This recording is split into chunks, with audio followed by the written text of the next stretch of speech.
Hello friends, কেমন আছো সবাই? আজকেও সারাদিন খুব ব্যস্ততার মধ্যে ছিলাম না, ওই মানে করা হয়ে ওঠেনি আর কি। আদ্রিত গেছিল, আজকে আদ্রিতের চেক আপ ছিল। 6 সপ্তাহ পরে চেক আপে যেতে বলেছিল, কারণ অপারেশনটা ওর যে হয়েছিল ওই ডাক্তারের কাছে। ঠিক আছে, এখন ফিট একদম। তারপর সন্ধ্যে থেকে আদ্রিতকে নিয়ে পড়াতে বসেছিলাম, আর আমি ওকে অঙ্ক দিই বা পড়তে দিই, যাই করি না কেন, বা লিখতে দিই, যাই করি না কেন, আমাকে ওর দিকে তাকিয়ে বসে থাকতে হয়, না হলে উনি আমার দিকে তাকিয়ে বসে থাকবেন। আর তখন তো ভিডিও করার কোনো প্রশ্নই উঠছে না, সেই কারণে ওকে দিয়ে তো আর ভিডিও করতে পারি না। ওকে লিখতে দিয়ে ওর দিকেই হাঁ করে তাকিয়ে আমি বসেছিলাম। তারপরে যাই হোক, খুব ভালো হয়েছে। একটু দেখাবো, এই আদ্রিত কিছু দেখাবে তোমাদের। কি দেখাবি? আমি এটা নিজের হাতে পরিষ্কার করেছি। ওটা নিজে হাতে পরিষ্কার করেছে। একটা কি ঘন্টি কোথা থেকে পেয়েছে জানি না, ঝোলানো ছিল বোধহয় কোথাও মায়ের, লুকিয়ে রেখেছে। সেইগুলোকে সেটাকে নিয়ে ব্রাশ দিয়ে আর সাবান দিয়ে ঘষছে। চারিদিকে এনতার ঠান্ডা লেগেছে, ডাক্তার দেখাতে হলো, ওষুধ চলছে, কোনো ভ্রুক্ষেপ নেই। মানে বেসিনের কলটা খুলছে, সাবান নিচ্ছে আর ব্রাশ দিয়ে ঘষছে, নিয়ে এখন সেটা রুমাল দিয়ে মোছা হচ্ছে। কথা মোটে শুনছে না, এখানে এসে ভীষণ ব্যাদরামও করছে। যাই হোক, পরীক্ষাটাতে তো বসতে হবে, যে কিভাবে পরীক্ষা দেবে ওই জানে কি করবে। সব পড়াশোনা মুখস্থ পড়াগুলোকে এখন মনে হচ্ছে নতুন করাচ্ছি। আসলে ব্যাপারটা তা না, ডাক্তারকে আমি বলেছিলাম অপারেশনটা হবার পরে না এই জিনিসটা ওর হয়েছে, মানে একটুতে ক্লান্ত হয়ে যাচ্ছে, বা অনেক কিছু মনের মধ্যে ঠিকমতো আর কি মনে করতে পারছে না, বা চঞ্চলতাটা বেড়ে গেছে। চঞ্চলও এমনি ছিল, কিন্তু এটা মানে অ্যাবসার্ড চঞ্চল হয়ে গেছে। তো ডাক্তার আজকে মাকে বলেছিলাম যে তুমি এই জিনিসগুলো বলবে ডাক্তারকে, যে কেন হচ্ছে এই জিনিসটা, আমি ওটির পর থেকে এটা লক্ষ্য করেছি। তো ডাক্তার বলেছেন যে এটা হরমোনাল ডিসব্যালেন্স, যেটাতে একটু মাস 6 অন্তত ওকে একটু সময় দিতে হবে। সবে 2 মাসও এখনও হয়নি, অপারেশনটা হয়েছে ডিসেম্বরের 20 তারিখে হয়েছিল অপারেশন।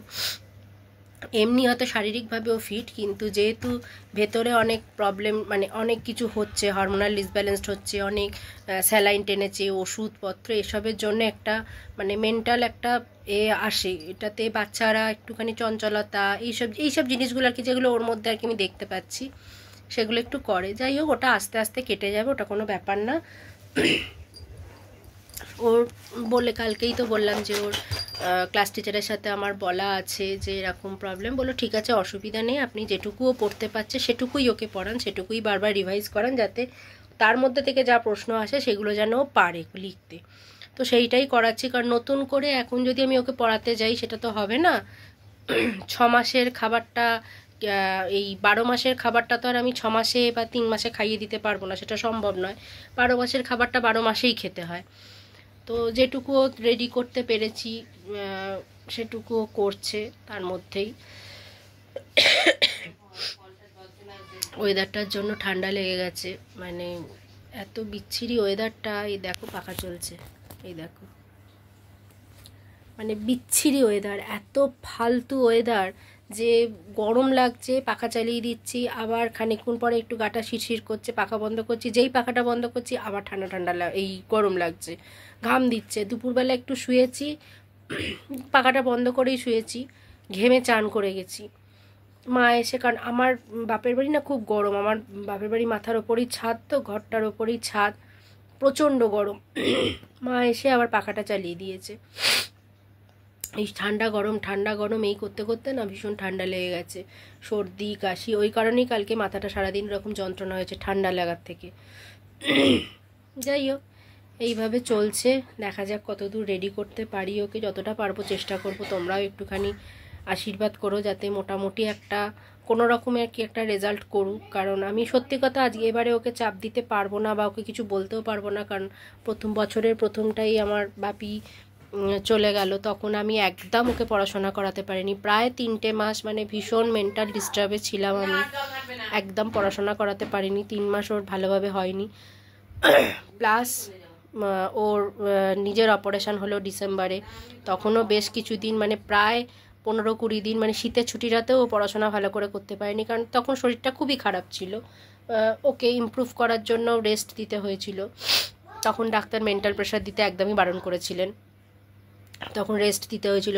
শীতের ছুটিটাতেও ভালো করে পড়তে পারিনি, মানে গরমের ছুটি শীতের ছুটি দুটোই একদম পড়াশোনা করতে পারিনি। তারপরে আবার এই পরীক্ষার আগে আমি পা ভেঙে এখানে পড়ে রয়েছি বাপের বাড়িতে।